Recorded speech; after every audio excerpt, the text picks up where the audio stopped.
Hello friends, welcome to IICS platform. आज है 30 अगस्त और 30 अगस्त के करेंगे हम करंट अफेयर के MCQ। Without wasting our time video start करते हैं।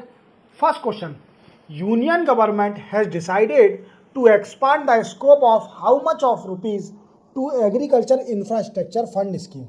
देखो दोस्तों, मैं आपको बताना चाहूँगा कि जो नरेंद्र मोदी साहब हैं, उन्होंने दो इनिशिएटिव लिए थे। दैट टाइम इन 2014 जब वो PM बने थे तो उनके दो इनिशिएटिव थे। सबसे पहले फार्मर की इनकम को डबल करना, फार्मर की इनकम को डबल करना और एग्रीकल्चर का प्रोडक्शन डबल करना। इसके लिए कई सारे इनिशिएटिव लिए जा रहे हैं। अब मोदी 3.0 में आप जानते हो एग्रीकल्चर मिनिस्टर कौन बन गए हैं? Farmer CM of Madhya Pradesh Shivraj Singh Chauhan. और शिवराज सिंह चौहान का इतना अच्छा नाम चलता है मध्य प्रदेश में क्योंकि उन्हें एग्रीकल्चर की फील्ड में इतना अच्छा काम किया था। I am not talking about the other field work, I am talking about the Shivraj Singh Chouhan agriculture field work, क्योंकि कृषि कर्मण अवार्ड कई बार मिला है मध्य प्रदेश को for the production of highest production of the wheat in Madhya Pradesh. Clear? अब इसलिए क्या है कि मध्य प्रदेश बहुत आगे गया था एग्रीकल्चर फील्ड में, तो इसी वजह से ये यूनियन गवर्नमेंट के एग्रीकल्चर मिनिस्टर बन गए हैं अब। और इन्होंने कई सारे इनिशिएटिव लिए हैं एग्रीकल्चर को। सबसे पहला क्या इनिशिएटिव था कि जितने भी फार्मर हैं उनको डिजिटलाइज किया जाएगा, डिजिटलाइज किया जाएगा।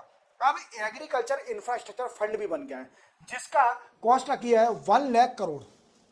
कितना? 1 लाख करोड़। अब ये क्या यूज करा जाएगा? इसका वर्क होगा to enhance infrastructure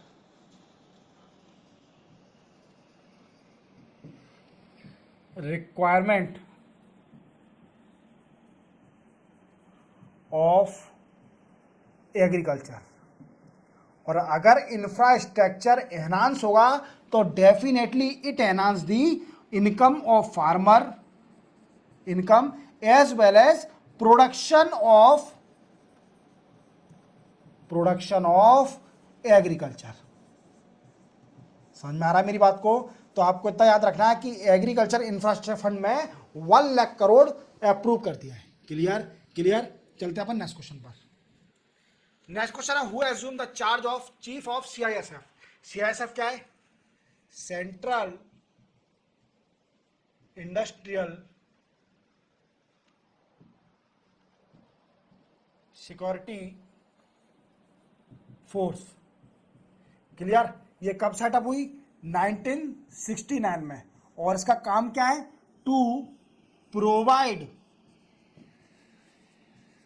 security to industries of private and public. Clear?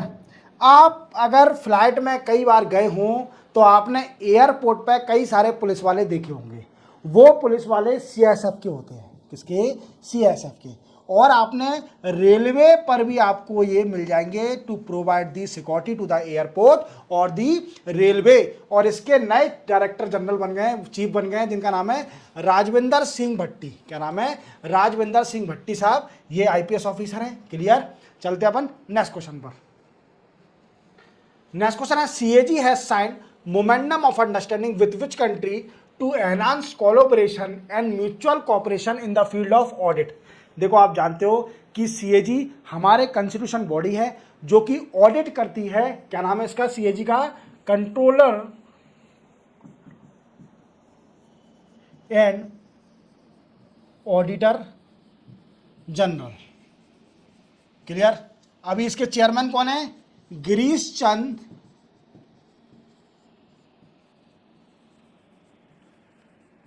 Murmu साहब।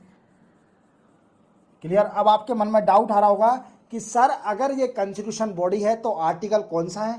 तो आर्टिकल नंबर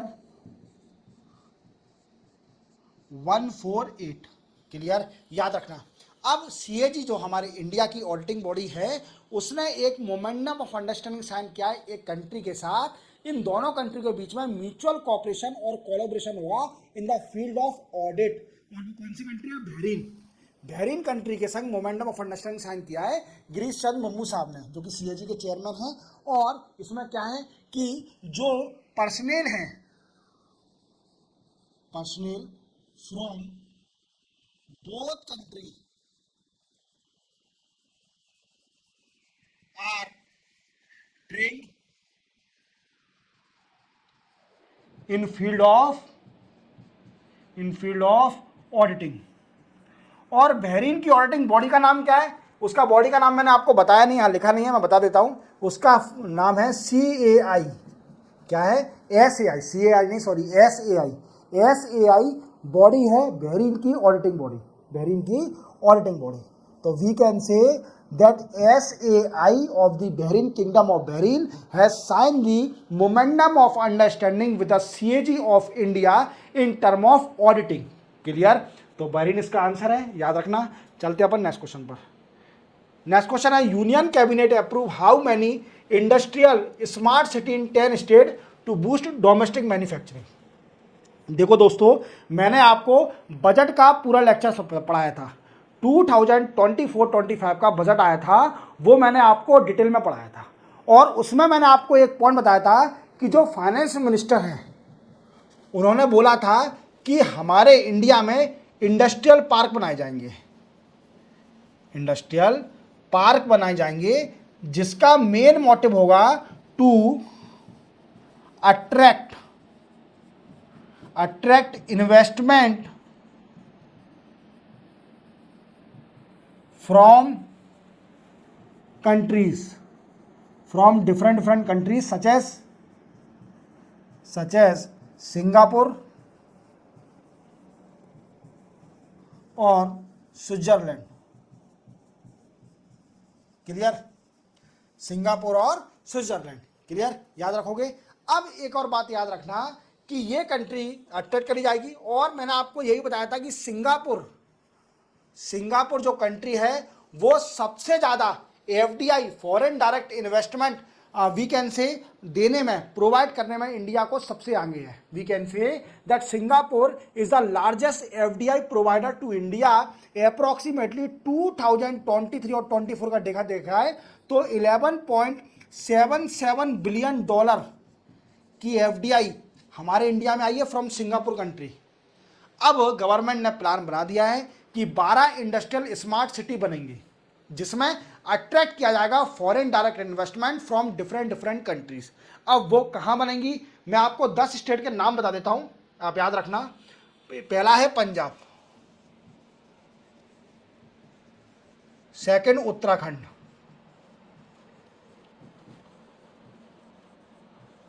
थर्ड है महाराष्ट्र,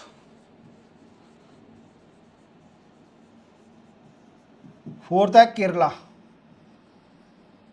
फिफ्थ है Andhra Pradesh,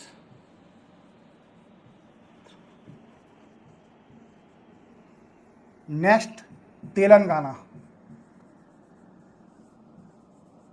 next Uttar Pradesh,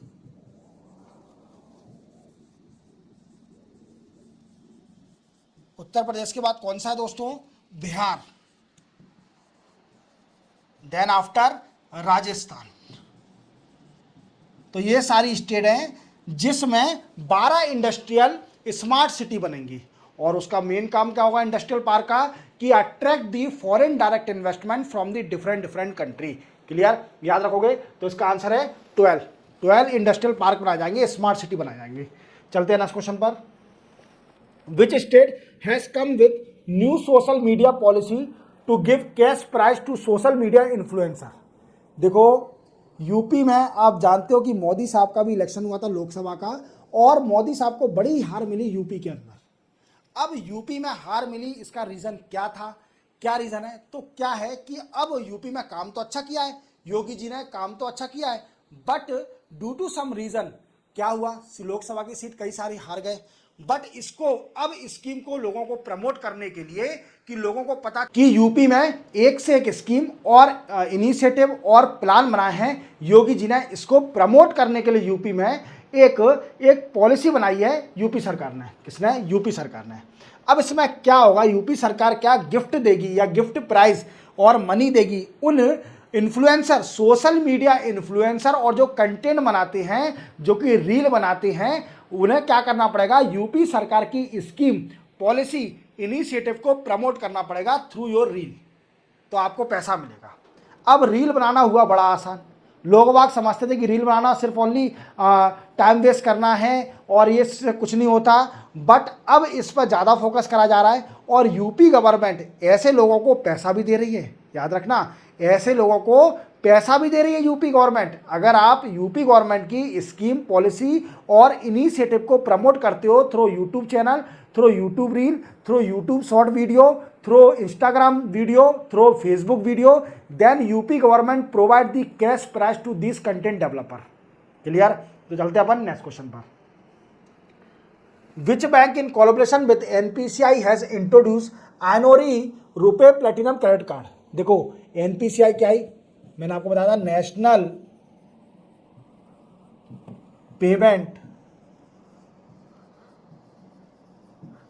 corporation of India. और आपको मैं बताना चाहता हूं कि जो यूपीआई है ये इंडियन ओरिजिन है। यूपीआई जो है ये इंडिया का इंडिजीनियस है। याद रखना इसको, ये हमने कहीं विदेश से लिया नहीं है, ये हमने खुद बनाया इंडिजीनियस। और कई सारी कंट्री यूपीआई को लेने के लिए मतलब आगे इनिशिएटिव रख रही है इंडिया से कि हमें यूपीआई हमें भी दो, हमारी कंट्री में भी रखना है, और ये सक्सेसफुल है यूपीआई। ये इंडिजीनियस है और बनाया किसने था? एनपीसीआई ने, national payment corporation of India. ये सबसे बड़ी बॉडी है गवर्नमेंट की जो कि पेमेंट पूरे हैंडल करती है। क्लियर? और इसने कॉलबोरेशन किया है ESAF स्मॉल फाइनेंस बैंक के साथ। ये दोनों मिलके एक इन्होंने एनोरी रुपए प्लेटिनम क्रेडिट कार्ड बनाया है और इसका मेन मोटिव है टू प्रमोट रुपए कार्ड। और जानते हो आप रुपए कार्ड किसने बनाया है? एनपीसीआई ने। क्लियर? चलते अपन नेक्स्ट क्वेश्चन पर। Which day is observe as national sport day 2024। ये पूछ रहा है कि नेशनल स्पोर्ट्स डे कब पड़ता है, तो वो पड़ता है दोस्तों 29 अगस्त को। अब ये इसी दिन क्यों पड़ता है? तो देखो दोस्तों, आप इनको तो बहुत अच्छी तरह जानते होंगे, ध्यानचंद जी। ये हॉकी के नामी प्लेयर थे और अगर इनके पास बॉल आ गई हॉकी की तो जानी नहीं है, इनसे कोई भी ले नहीं सकता है। ये इतने बड़े इनका नाम था और इन्हीं की बर्थ एनिवर्सरी पर, इनकी बर्थ एनिवर्सरी 29 अगस्त, और इसी बर्थ एनिवर्सरी पर बनाया जाता है क्या? Sports day, national sports day. याद रखोगे। और ध्यानचंद के भाई जी का नाम क्या है? रूपचंद। क्या है?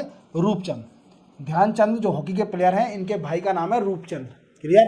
चलते हैं नेक्स्ट क्वेश्चन पर। ये भी हॉकी के प्लेयर है। David Malan sports player belong to which game. देखो ये तो बच्चा इंडिया का बच्चा जानता होगा डेविड मलान को। ये इंग्लैंड के प्लेयर हैं और क्रिकेट से बिलोंग करते हैं। अब ये न्यूज़ में क्यों चल रहा है डेविड मलान? डेविड मलान अच्छे, बहुत धांसू प्लेयर, मतलब वीआईपी प्लेयर थे, बहुत अच्छा खेलते हैं ये, और इन्होंने तीनों फॉर्मेट में सेंचुरी लगा चुके हैं। डेविड मलान रिटायरमेंट ले लिया है।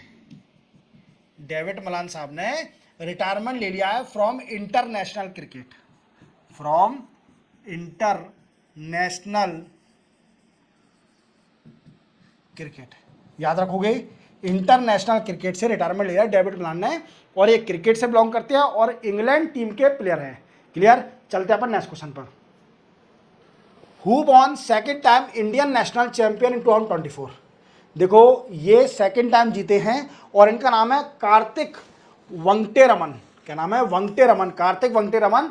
और ये चेस के लिए चैंपियनशिप होती है और ये सेकेंड टाइम जीते हैं 2024 में, और इससे पहले 2022 में भी ये जीत चुके हैं। क्या? कार्तिक वेंकटेरमन ये 2022 में भी इस चैंपियनशिप को, टाइटल को जीत चुके हैं और 2024 में फिर से इस टाइटल को जीत गए हैं। और ये किसने कंडक्ट कराया था? हरियाणा ने। ये किसने कंडक्ट कराया था? हरियाणा। क्लियर? याद रखोगे। चलते हैं अपन नेक्स्ट क्वेश्चन पर। Who is appointed new chairman and MD of railway board. देखो रेलवे बोर्ड के बारे में तो समझ लीजिए, ये सेटअप हुआ था 1905 में। कब सेटअप हुआ था? 1905 में रेलवे बोर्ड सेटअप हुआ था। और इस रेलवे बोर्ड की पहली वुमेन जो चेयरमैन बनी थी वो थी जया वर्मा सिन्हा। जया वर्मा सिन्हा ये पहली वुमेन चेयरमैन थी किसकी? रेलवे बोर्ड की। और एक और बात याद रखना, ये अभी हैं, अब इनको रिप्लेस करेंगे नए चेयरमैन और एमडी बन रहे हैं वी कैन से, जिनका नाम है सतीश कुमार। क्या है? सतीश कुमार। एमडी तो नहीं, गलत लिखा है, सीईओ है। क्या है? CEO, chief executive officer of the railway board and chairman. कौन? सतीश कुमार जी बन रहे हैं। और रिप्लेस किसको करेंगे? जया वर्मा सिन्हा जी को, जो कि फर्स्ट वुमेन थी रेलवे बोर्ड की चेयरमैन। क्लियर? चलते अपन नेक्स्ट क्वेश्चन पर। Which day is observe as international day against nuclear test 2024? ये पूछ रहा है कि कौन सा दिन पड़ता है जब हम इंटरनेशनल डे बनाते हैं अगेंस्ट न्यूक्लियर टेस्ट 2024, और वो दिन पड़ता है दोस्तों 29 अगस्त को। अब याद रखना कि अगर ग्लोबली देखा जाए, ग्लोबली अगर देखा जाए तो सिर्फ ओनली 9 कंट्रीज हैं, only 9 countries that have nuclear capability और द न्यूक्लियर बम। अब वो कंट्री कौन कौन सी हैं? तो देखो, सबसे पहली है USA, then after UK, then after France, then after China, then after Russia, then after India, Pakistan, North Korea. कितनी हो गई? 1 2 3 4 5 6 7 8। एक कंट्री का आप नाम बताइए, एक कंट्री का आप नाम बताइए। ये शायद इसराइल है, इसराइल है ना? हाँ, इसराइल ही हो सकती है। ठीक है, आप बताना कमेंट सेक्शन में। चलते अपन नेक्स्ट क्वेश्चन पर। Who was appointed as MD and CEO of Shriram Capital? Shriram Capital की नई एमडी और सीईओ बन गई हैं। ये मैम का नाम है सुभाश्री। क्या नाम है? सुभाश्री। सिंपल था। चलते हैं नेक्स्ट क्वेश्चन पर। नेक्स्ट एंड लास्ट क्वेश्चन है, who was appointed new director general of NSG? NSG जिसको हम ब्लैक कैट बोलते हैं। क्या बोलते हैं एनएसजी को? Black cat. याद रखोगे, क्या बोलते हैं दोस्तों? Black cat. अब ब्लैक कैट क्यों बोलते हैं? क्योंकि ये जो एनएसजी है, नेशनल सिक्योरिटी गार्ड, इसका फुल फॉर्म लिखता हूं, नेशनल सिक्योरिटी गार्ड। ये कब बनी दोस्तों? 1984 में। याद रखना, 1984 में सेटअप हुई थी नेशनल सिक्योरिटी गार्ड। और ये ब्लैक कैट कही जाती है, और ये एंटी टेररिज्म के लिए है। किसके लिए? एंटी टेररिज्म के लिए एनएसजी बनाई गई थी। अब इसके नए डीजी बन गए हैं और उनका नाम है बी श्रीनिवासन। क्या नाम है? बी श्रीनिवासन। तो याद रखोगे। इसी के साथ 30 अगस्त के current affair complete, MC complete होते हैं। चैनल को सब्सक्राइब और बेल आइकन प्रेस करना ना भूलना। मिलते हैं कल 31 अगस्त को नए करंट अफेयर एमसी के साथ। तब तक के लिए जय हिंद।